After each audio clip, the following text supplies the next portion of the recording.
Rafael Alun Trisambodo sudah ditangkap oleh KPK Komisi Pemberantasan Korupsi untuk ditahan selama 20 hari ke depan nanti. Dalam penangkapan tersebut ada sejumlah barang bukti yang disita dan ditampilkan ke media massa. Misalnya adalah sejumlah tas mewah yang merupakan milik dari istri Rafael atas nama Erni. Padahal sebelumnya Rafael sebelum ditangkap itu kan safari ya ke sejumlah media TV di Indonesia mengatakan bahwa itu bukan tas mewah beneran, itu cuma tas palsu, tas KW aja. Tapi kan ya kita ngerti lah ya, masyarakat Indonesia itu nggak bodoh-bodoh amat lah. Kita ngerti mana yang KW, mana yang kalau asli kan harganya puluhan ratusan juta. Kalau KW paling cuma harganya 1 juta, 2 juta doang. Kita ngerti lah. Dan KPK juga pasti sudah punya alat untuk memverifikasi apakah tas tersebut asli ataukah palsu. Nilainya pasti miliaran rupiah. Itu adalah bagian yang pertama dalam penangkapan ini yang ditunjukkan. Bagian kedua juga ditunjukkan ada sejumlah uang dalam bentuk US dollar. Totalnya itu sekitar 90, gila, beneran ini, 90.000 US dollar. Wow, itu berapa puluh miliar itu teman-teman ya. Dan di sini totalnya sih kalau kan ada dua mata uang asing sebenarnya. Pertama adalah US dollar dan kedua adalah dalam bentuk euro, dan totalnya sekitar 35 miliar rupiah yang itu disimpan dalam safety deposit box, yang ini ngebuat kita penasaran dan juga curiga. Kenapa punya uang sebegitu banyaknya nggak ditaruh di dalam bank? Paling tidak kalau cuma deposito itu kan bisa berbunga antara 2-3% aja. Dibandingkan disimpan di safety deposit box, kita harus membayarnya tiap bulan dan juga ada kemungkinan apa A, B, C, dan D. Itu juga sangat tidak masuk akal sekali kenapa Rafael memilih menyimpannya di safety deposit box. Alasannya sih katanya gini, karena saya menghindari biarin anak sama istri saya nggak tahu kalau saya punya uang itu. Kedua juga ya katanya saya juga nggak ngerti saya punya uang segitu banyaknya karena saya cuman jual beberapa aset kemudian saya taruh di sana. Itu jelas omongan yang tidak masuk akal. Yang jelas ini adalah salah satu indikasi dia sedang menyembunyikan hartanya agar tidak ketahuan oleh KPK ataupun juga lembaga terkait. Ada keterangan terbaru dari istrinya Rafael, Erni ya, yang di sini mengatakan bahwa dia ini merasa prihatin dengan apa yang terjadi ke David, korban dari penganiayaannya si Mario. Dia berusaha menunjukkan ekspresi sedih pada saat diwawancara di Metro TV.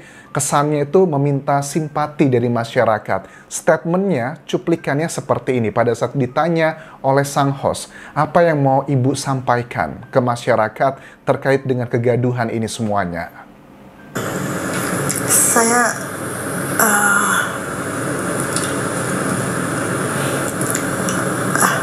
tak bisa berkata-kata ya Bu. hanya ingin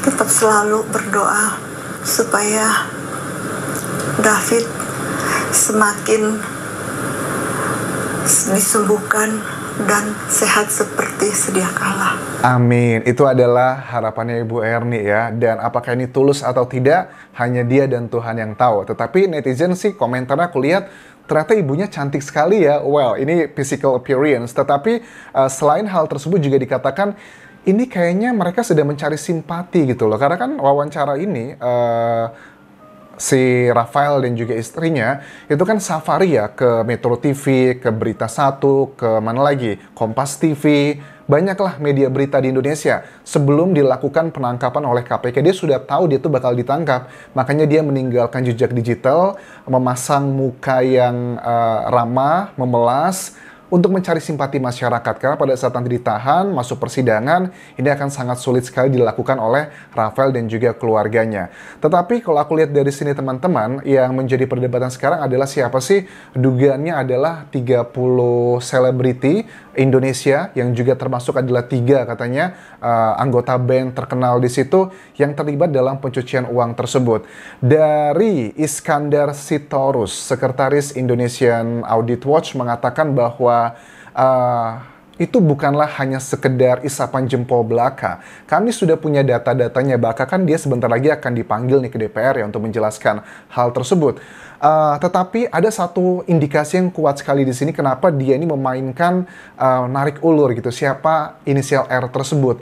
Nama-nama besar artis Indonesia seperti Raffi Ahmad itu yang paling banyak disebutkan. Kedua adalah Rizky Bilar. Itu juga yang aku lihat hari ini pengacaranya sudah memberikan keterangan di media massa bahwa inisial R tersebut adalah bukan saya. Raffi Ahmad pun manajernya sudah mengatakan juga bahwa dia tidak kenal dengan Rafael, tetapi jejak digital menunjukkan memang dia tidak ada foto dengan Rafael, tetapi mantunya Rafael itu ternyata partner kerjanya Raffi Ahmad menjadi manajer di salah satu klub basketball yang dimiliki oleh Raffi Ahmad. Apakah ini sekedar kebetulan semata ataukah tidak? Terus juga banyak masyarakat yang menilai bahwa kita mengakui kok Raffi Ahmad itu kerja kerasnya luar biasa. Suksesnya di bidang entertainment juga luar biasa. Dari pagi sampai pagi juga kerja. Tetapi sebagian masyarakat ada yang pro dan kontra. Yang pro itu wajar kok harta yang dimiliki dia semua. Tetapi yang kontra ngerasa kayaknya nggak mungkin deh orang sekaya itu juga. Karena kan harta yang dimiliki oleh Raffi Ahmad itu selalu terpublikasikan ya. Baik di kontennya ataupun juga berbagai macam media massa. Hal yang wajar karena dia adalah seorang public figure. Misalnya begini, yang terbaru. Rans Entertainment itu sekarang sedang dalam proses menuju perusahaan TBK. Artinya akan melaju ke bursa saham dan ada penawaran saat ini adalah untuk proses offeringnya itu adalah lewat internal dulu. Dan untuk kalian tahu sebuah perusahaan pada saat sudah maju ke bursa saham untuk proses TBK seperti itu kan juga butuh persyaratan yang luar biasa.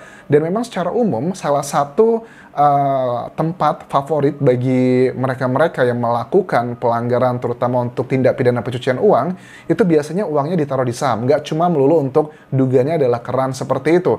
Kan uangnya dimasukkan ke saham, nanti akan berputar, itu akan tercucikan.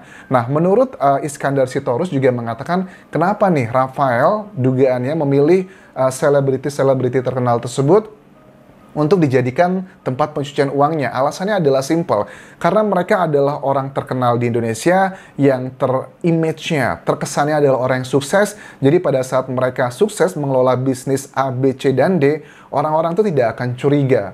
Berbeda halnya kalau tiba-tiba Rafael gitu bekerja sama dengan orang biasa aja, terus tiba-tiba hartanya berlimpah dan sebagainya, itu akan membuat orang curiga. Itu adalah salah satu alasan kenapa si Rafael ini dugaannya menggunakan 30 selebriti terkenal tersebut. Dan satu lagi, keterangan dari Iskandar Sitorus ini juga mengidentikan bahwa dia ini sedang bermain di atas ombak ini, teman-teman. Kenapa? Dia memanfaatkan nama besar dari seorang selebriti, karena kalau aku tangkap di sini kan di Indonesia, kalau ada gabungan antara selebriti, terus juga dengan tindak pidana seperti ini, itu akan diliput oleh media banyak. Media infotainment meliput, media dari hard news juga meliput. Memang tujuannya dia sudah jelas mengatakan bahwa KPK itu butuh bantuan kita. KPK itu membutuhkan suara netizen. Karena seperti kalian tahu di Indonesia, kalau tidak viral, lembaga terkait itu tidak akan mengambil tindakan yang cepat.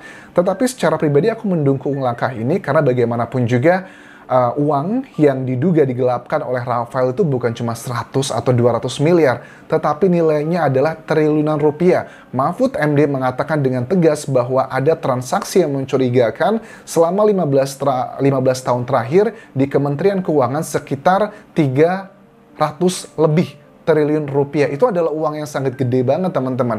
Andaikan di Indonesia itu nggak ada korupsi A, B, C, dan D, aku yakin sekali utang negara kita itu nggak akan banyak. Kita nggak perlu utang sama negara lain untuk melakukan pembangunannya. Coba kita simak dulu adalah keterangan dari Indonesian Audit Watch terkait dengan tujuan dari ini semua. Sebenarnya berniat ini ajakan dari KPK bagaimana warganet netizen Indonesia membantu kinerja mereka. Insya Allah dari kasus ini KPK bisa terbantu.